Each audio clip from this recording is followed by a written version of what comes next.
Daniel's boots sank slightly into the soft, moss-like ground as he stepped out of his small landing shuttle. He had traveled light, just a scanner, a sample case, and his translator device strapped to his wrist. His mission was simple: collect data on the rare winged creatures of the planet's area, and return to the research vessel in orbit. It was meant to be an easy assignment, far from the politics and dangers of the galaxy. The air shimmered with heat as the twin suns hung high. Strange bird-like shapes glided overhead, their long tails leaving trails of glittering dust in the sky. But Daniel's target today wasn't the creatures, it was permission. Zarian law required outsiders to speak with a local leader before taking anything from the land. So Daniel made his way toward the largest cluster of homes, built like nests in giant spiral trees. He soon saw them. The Zarians, tall, graceful, with feather-like crests on their heads that shimmered in colors depending on mood they wore. Woven cloths and light armor pieces, moving with a slow, deliberate elegance. And at the center of the gathering stood her Shari. Her crest glowed a soft gold, her deep violet eyes curious as she stepped toward the strange human visitor, Daniel's. Translator hummed, turning her musical voice into words. "You seek something from the land of my people?" she asked, tilting her head slightly. "Yes," Daniel replied politely. "I'm here to study the wildlife, just for research. I promise no harm." But the translator struggled with certain scientific words, often replacing them with odd, local terms to make a good impression. Daniel remembered a gesture from Earth's diplomacy in some cultures. Kneeling while offering an object was a sign of respect, so he knelt on one knee and held out his crystal scanner with both hands. "This," he said warmly, "is my request." The reaction was immediate and completely wrong. Sharice's crest flared into a bright, fiery orange. Her eyes widened, and she let out a soft gasp. The surrounding Zarians began murmuring excitedly, their own crests shifting to colors of joy and celebration. Daniel blinked, unsure what he had just triggered. Shari stepped forward, hands trembling slightly, and touched the scanner as if it were some sacred gift. "You offer your bond," she whispered, the translator turning her words into something Daniel didn't fully grasp. "Yes," Daniel said, thinking she was simply agreeing to let him collect samples. A cheer erupted from the crowd. A group of older Zarians began, chanting in rhythmic tones. Some spread flower-like petals across the ground around him. Others started ringing small wind chimes. Daniel's confusion grew with each passing second. Before he could ask, Shari turned to the crowd and spoke in a clear, proud voice. "I accept his proposal," the translator announced in his ear. The words made Daniel freeze. "Proposal." He blurted out, looking around, but the crowd was already closing in. Smiling and congratulating him, someone placed a necklace made of shining shells around his neck. Another pressed a warm cup of sweet-smelling drink into his hands. The celebration was growing louder. Drums began to beat, and dancers moved in circles around him. Sharice's family members approached, placing their hands on his shoulders in approval. He could feel the eyes of the entire village fixed on him. The weight of the misunderstanding hit him like a punch to the chest. The gesture he thought was respectful here had another meaning entirely. It wasn't a greeting. It was a marriage proposal. He glanced at his translator device. Maybe it had mistranslated something, he whispered. "Translate. I'm here for research, not for marriage." The device processed his words and spoke in Zarian, but Sharice's eyes only softened, as if he were speaking sweetly to her. The surrounding Zarians laughed gently. Clearly thinking this was part of some romantic ritual, Shari reached out and took his hand. Her grip was surprisingly strong, her feathers brushing lightly against his skin. "You honor me, Daniel of Earth," she said. "My nest will always have space for you," he tried to respond. But the crowd pulled them toward a large platform in the center of the village. The smell of roasting meat filled the air. Musicians played haunting, beautiful notes from flute-like instruments. It was a feast, and Daniel was the guest of honor as they walked. Shari leaned close and whispered something that made his skin prickle. "Tomorrow, we begin our life together." Daniel's mind raced. He had to fix this fast, but the warmth of her hand in his, the way the entire village smiled at them, made the thought of stopping everything feel impossible. One wrong move could insult them, maybe even make them hostile. For now, all he could do was smile and hope he could find a way out before things went too far. High above, the twin suns dipped lower, bathing the village in gold. The drums grew louder. The petals kept falling, and somewhere deep inside, Daniel felt a strange unease, not just about the misunderstanding, but about the way Shari's eyes lingered on him, like she was already imagining a future he hadn't agreed to. The next morning, Daniel woke to the sound of chimes echoing through the spiral trees. Soft morning light filtered through the woven walls of the nesting hut, casting golden patterns. Across the floor, he rubbed his eyes, still half convinced yesterday had been a dream. But the smell of sweet bread and the sound of cheerful voices outside told him it was all real. Shari entered, carrying a carved wooden tray. Steam rose from a cup of thick green tea, and slices of fruit glistened in the morning light. She placed the tray before him and sat close, her crest glowing in warm colors.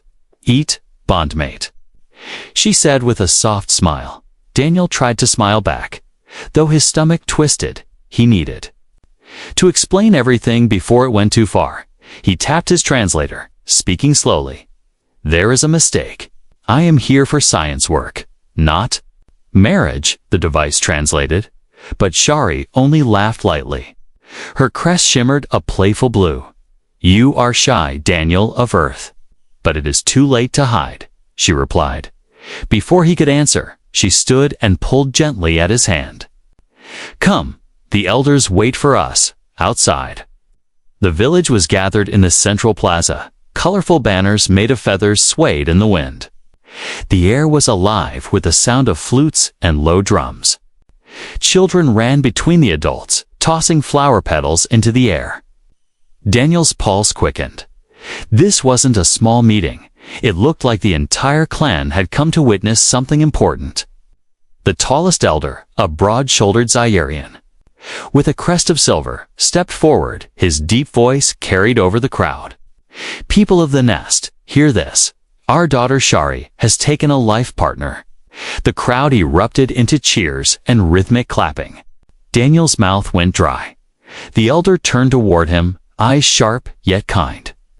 "This human has honored our ways and chosen to join our future." Daniel opened his mouth to speak, to correct them, but the elder raised a hand for silence. "Our traditions are clear," the elder continued. "The one who offers the bond gift is bound in spirit and duty until death or dishonor." The word dishonor hit Daniel like a warning. He glanced at the crowd, noticing the expectant, hopeful faces. If he told them this was all a misunderstanding, what would happen? Shari stepped closer, placing her hand in his. "Let them see us together," she whispered. Daniel hesitated, feeling the weight of every gaze on him. If he pulled away, it would be seen as rejection, a public insult. The elder began speaking again, telling the story of how Daniel had traveled across the stars to choose her. Each sentence made the misunderstanding grow into something far bigger. Now it wasn't just about Shari. It was about the honor of her family. As the elder finished, a large woven sash decorated with shells and beads was brought forward. It shimmered with colors in the sunlight. Shari took one end, Daniel the other. The elder tied it around their wrists, the beads clicking softly as the knot tightened. "From this day, the bond is witnessed by the clan," the elder declared. The crowd cheered again, voices blending into a rising chant. Drums pounded like a heartbeat in Daniel's ears. Shari's eyes shone with pride. Daniel's mind spun in panic. How could he undo this without causing chaos? The translator on his wrist beeped softly. A message from his research ship. Status update required data collection deadline in 14 days. He swallowed hard, realizing the impossible situation. He had 2 weeks to finish his work. And now, the entire village thought he was married, as the celebration continued.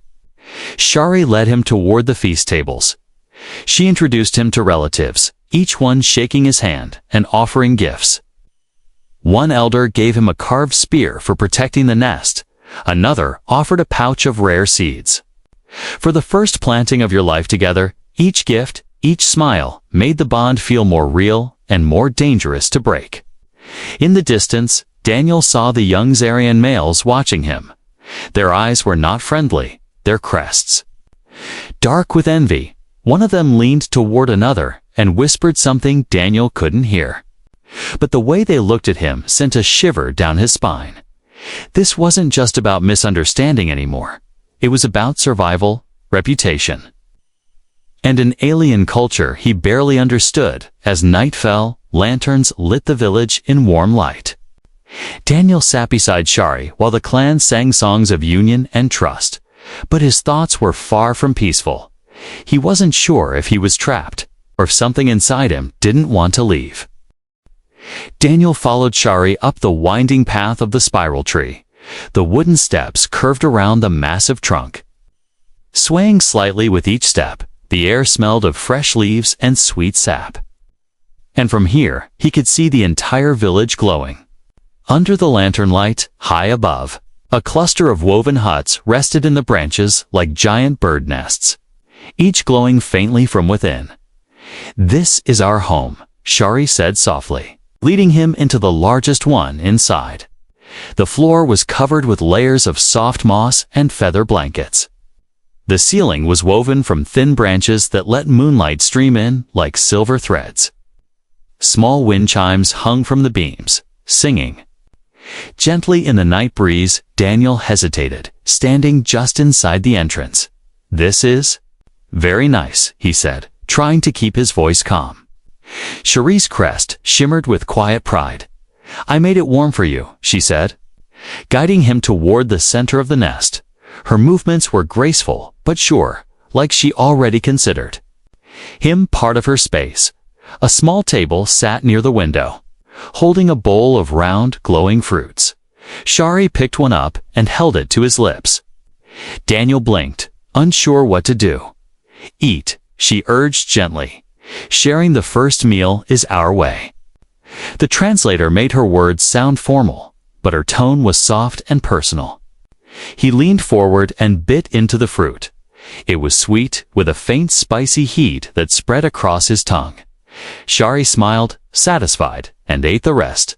Later, she showed him where he would rest. It wasn't a bed like humans used. It was a deep, nest-shaped hollow, lined with feathers. Warmth radiated from it, almost like it had been heated by the sun earlier. When Daniel tried to sit on one side, Shari tilted her head. Confused, "It is for both of us," she said simply. He felt heat rise to his face, but he couldn't bring himself to argue. The culture here clearly didn't believe in personal space between mates. That night, Daniel lay stiffly on one side of the nest, while Shari curled beside him. Her feathers brushed against his arm, and he could hear the soft rhythm of her breathing. Outside, the sounds of night creatures echoed. Through the forest low calls, the rustle of leaves, distant howls. It was peaceful, but also strange. He'd come here expecting to collect data samples, not to share sleeping space with an alien he'd just met. Over the next days, life inside the nest became a rhythm he couldn't escape. In the mornings, Shari would bring him food, fruits, roasted roots, and spiced meats. She insisted they eat together, and every meal came with stories of her people's history. She told him about bond warmth, a custom where mates kept close to share body heat during the cool season. She explained the importance of feathers in their culture, how a mate might braid them with colored threads to show affection. Daniel noticed she'd started adding small beads to her crest, as if marking the bond in some silent way whenever he tried to leave to collect samples. Shari would insist on coming with him at first, Daniel thought she didn't trust him alone, but he soon realized it was protection. Other males kept their distance when she was at his side. Their dark, watchful eyes followed him, and he could feel the tension in the air. It was clear not everyone was happy about a human taking a place in the nest. One evening, after a long day of walking through the forests, Daniel returned to find the nest decorated with fresh flowers and feathers. The scent of sweet oils filled the air. Shari sat near the window, weaving a small cloth with intricate patterns. "For you," she said when he approached. He took it. Running his fingers over the soft material, the design was unlike anything he'd seen. Two shapes intertwined, one human-like, one Zarian. "It is our sign," she explained. "So you remember you belong here." Daniel didn't know what to say. Every day, it became harder to remind himself this was all a misunderstanding. Shari wasn't just some alien caught in a cultural mix-up. She was kind, intelligent, and quietly determined. But every moment he stayed, the bond in their eyes, and in the eyes of the village, grew stronger. Breaking it now would be more than awkward.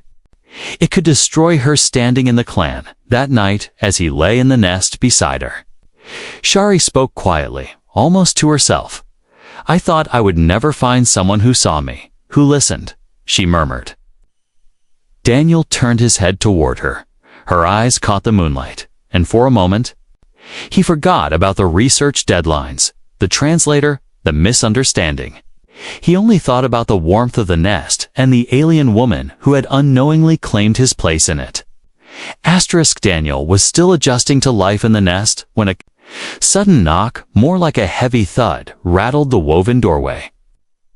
Shari's crest shifted to a deep red. A color he had learned meant both alertness and seriousness. She stood and opened the flap, revealing 3 tall Zarian males dressed in ceremonial armor. Their faces were stern, their crests sharp and dark. The tallest one stepped forward, speaking in a slow, deliberate tone. Shari's expression didn't soften. "They are here for the trial of bond," she told Daniel. His translator hummed, giving him the meaning. "A test to prove the worthiness of a mate." Daniel's stomach tightened. "What kind of trial?" he asked cautiously. Shari hesitated before answering. "3 challenges pass them, and no one will question our bond. Fail, and you will be sent away." The first challenge began at sunrise. The villagers gathered at the edge of the forest, whispering as Daniel was handed a spear. His task was to hunt a jungle predator called a Varrock, a lizard-like beast with spines along its back. Shari stayed close, her eyes following him as if silently urging him on. The forest was dense and humid, every movement muffled by thick moss. Daniel spotted the Varrock near a stream, its scales reflecting green light. When it lunged, he dove aside, barely avoiding its snapping jaws. The fight was quick, but fierce. His human reflexes and training with tools let him land a strike to its leg, driving it back. He took a fang as proof, returning to the village with sweat running down his back. The onlookers murmured, some impressed, others clearly annoyed he had succeeded. The second challenge was stranger. It took place in the village's central hall, where Shari stood beside him. A circle of elders instructed them to perform a shared song ritual. Daniel had to match her voice and rhythm, a sign of emotional connection. He was no singer, but he followed her lead, imitating her flowing melodic tones. At first, he stumbled over the unfamiliar sounds, but Shari gave him a small, encouraging smile, and something in him loosened. By the end, their voices blended in a way that made the hall fall silent. The elders nodded slowly, approval in their eyes. The third challenge was the one Daniel feared most. It was the defense of the nest. A group of rival males, chosen by the elders, would attempt to breach a symbolic nest, a ring of woven branches, and Daniel had to stop them. It wasn't a fight to the death, but it was a test of strength, speed, and determination. As the signal horn blew, the challengers rushed in. Daniel's instincts took over, dodging one, blocking another with his arm, twisting to throw a third to the ground. The crowd shouted encouragement, the sound pounding in his ears like drums when it was over. Daniel stood inside the ring, chest heaving, the rivals lying defeated outside. Cherie's crest glowed with bright gold, pride radiating from her. The elders stepped forward, by our law.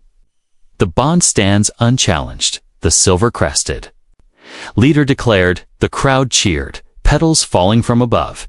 Daniel forced a smile, but inside, he felt the invisible walls closing in. The trial had done more than prove his worthiness. It had locked him deeper into the role he never accused. He never meant to accept. That night, Shari tended to the small cuts and bruises on his arms.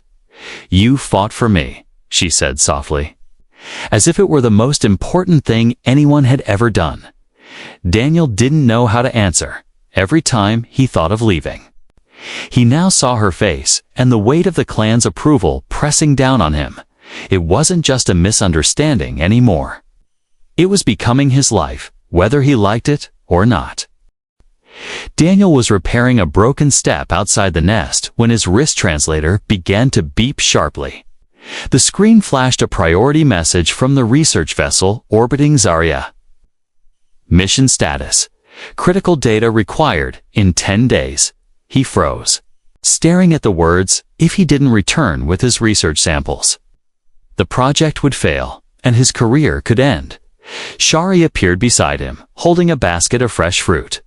She tilted her head at the sound of the device. "Your people call for you," she asked, her crest shifting to a calm silver. Daniel hesitated. "They need me to finish my work," he said. Choosing his words carefully, the translator turned it into, "They are asking if I will leave the nest." Cherie's crest dimmed slightly, the silver fading into a muted brown, a color he hadn't seen before. That evening, the village gathered for a meal. Daniel could feel the unspoken tension between them. Shari was quieter than usual, eating slowly, avoiding his eyes. When she finally looked at him, her voice was low. "If you go without the final blessing of the clan, I will be marked as abandoned." The word abandoned echoed in Daniel's mind. He didn't fully understand their social rules, but he knew enough to see the danger for her and for himself. Later that night, as he sat on the edge of the nest, he opened a private channel to his ship. "I'm in the middle of an cultural complication," he said quietly. His commander's voice crackled through the device. "You've got 10 days, Daniel. Get your samples and get out. This isn't a vacation." Daniel's eyes drifted to Shari, who was braiding beads into her crest by lantern light. It didn't feel like a vacation. It felt like a trap, but one he was starting to care about. The next morning, Daniel tried to work. He took Shari with him to collect plant samples by the river, but everywhere they went, villagers followed at a distance. Some were curious, others watchful, especially the young males he had beaten during the trial of bond. One of them, a tall figure with a black crest, stepped close as Daniel knelt to take a sample. "Leaving soon, human?" the male asked in a low tone. Daniel didn't answer, but the smirk on the male's face made his pulse quicken. That night, Shari didn't decorate the nest as she usually did. Instead, she sat by the window, staring out at the glowing treetops. "When my mother's mate left, she never recovered," she said suddenly. Daniel looked at her, unsure how to respond. Shari continued, her voice almost a whisper. "I thought you were different." Daniel lay awake long after she fell asleep. The stars above the woven roof reminded him of the ship waiting in orbit. But the warmth beside him and the thought of what leaving would do to her felt heavier than the pull of any command. For the first time, he realized this wasn't just about completing a mission. It was about deciding what kind of man he was willing to be. The night was calm. The forest filled with the soft hum of insects and the distant calls of night birds. Daniel sat at the edge of the nest, staring at the blinking message on his translator. 8 days left. His ship's recall signal kept flashing, pulling at his thoughts like a chain. He knew that soon he'd have to decide return to his mission or stay in this alien village where he'd been accidentally bound. Shari was asleep beside the soft moss bed, her crest a peaceful pale gold. Daniel stood quietly, thinking of all the ways he might explain the truth to her, but before he could decide, a deep roar shattered the quiet. It came from the lower forest, followed by the panicked cries of villagers. Shari woke instantly, her eyes wide. "They're here," she whispered. "Who?" Daniel asked, grabbing the spear that hung near the doorway. "Sky beasts." "Hunters from the mountains," she said, her voice tight with fear. Daniel didn't know what a sky beast was, but he could feel the vibration of its approach through the wooden floor. The alarm drums began to pound through the village. Villagers scrambled to move children and the elderly higher into the trees from the shadows below. Daniel saw it. A massive creature with leathery wings and claws as long as his forearm. Its eyes glowed red in the dark, and each beat of its wings sent a rush of wind through the trees. One of the males shouted, "Protect the nesting grounds," and leaped down to strike at the beast. The creature swiped him aside with terrifying force. Daniel's instincts took over training and human reflexes guiding him. He vaulted down from the nest. Landing on the branch below, the spear felt light in his hands. "Stay here," he shouted to Shari, though he knew she wouldn't listen. The fight was chaos. The sky beast lunged at the nearest nest. Snapping its jaws, Daniel moved in from the side, driving the spear into the thick height of its shoulder. It roared and turned toward him, swiping with a claw he barely rolled aside, the sharp talons missing him by inches. Another villager threw a net, but the creature tore through it easily. Daniel knew they couldn't just wound it. They had to drive it away completely.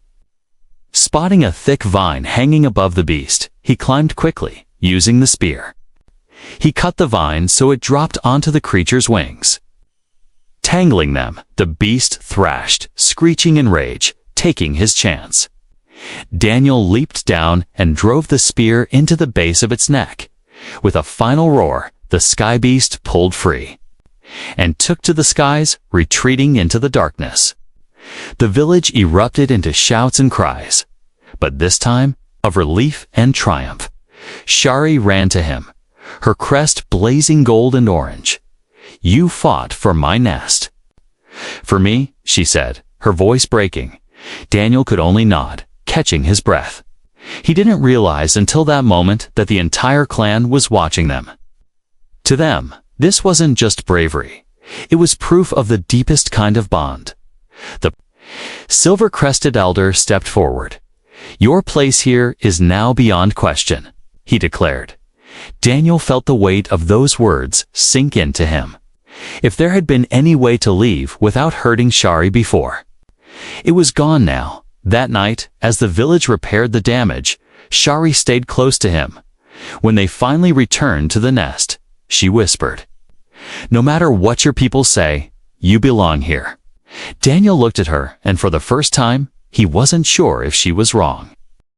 Morning sunlight streamed through the woven walls, painting the inside of the nest in soft gold.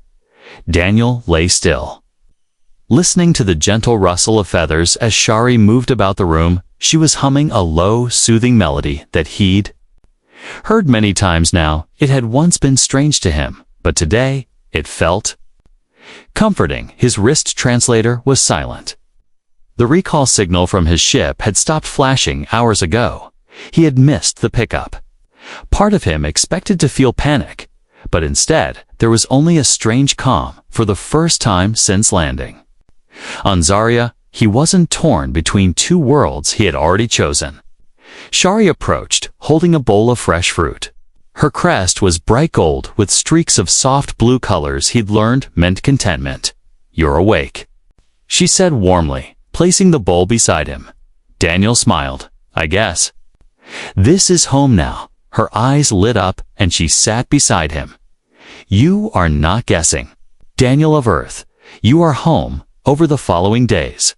Daniel began blending his human knowledge with life in the nest. He taught Shari and the villagers simple tools to make work easier. In return, they taught him how to read the winds for weather changes, how to gather healing herbs from the forest without angering its creatures. The bond between him and Shari deepened, not because of a misunderstanding, but because they chose each other each day. One evening, as the sun set over the treetops, the silver-crested elder visited their nest. He looked at Daniel for a long moment before speaking. You came as a stranger. Now you are one of us. Daniel nodded, feeling the truth in those words. He wasn't the same man who had knelt here with a crystal scanner in his hands. That moment had started as a mistake, but it had led to something he could never have planned. That night, Daniel sat beside Shari at the edge of the nest. The air was warm, carrying the scent of flowers from the lower forest. You know, he said quietly, I only meant to stay here a few days. Shari smiled faintly, her gaze fixed on the stars. Some bonds are not planned. They are found, she replied. He looked at her profile in the starlight and felt a weight lift from him. He didn't need to be anywhere else. As the forest settled into night, Daniel leaned back into the soft moss of the nest. Shari rested, her head against his shoulder, her crest brushing his cheek. The sounds of the village below faded into a gentle hum. And for the first time in a long while, Daniel wasn't thinking about the life he had left behind. He was thinking about the life he had chosen and the alien woman who had made it worth staying.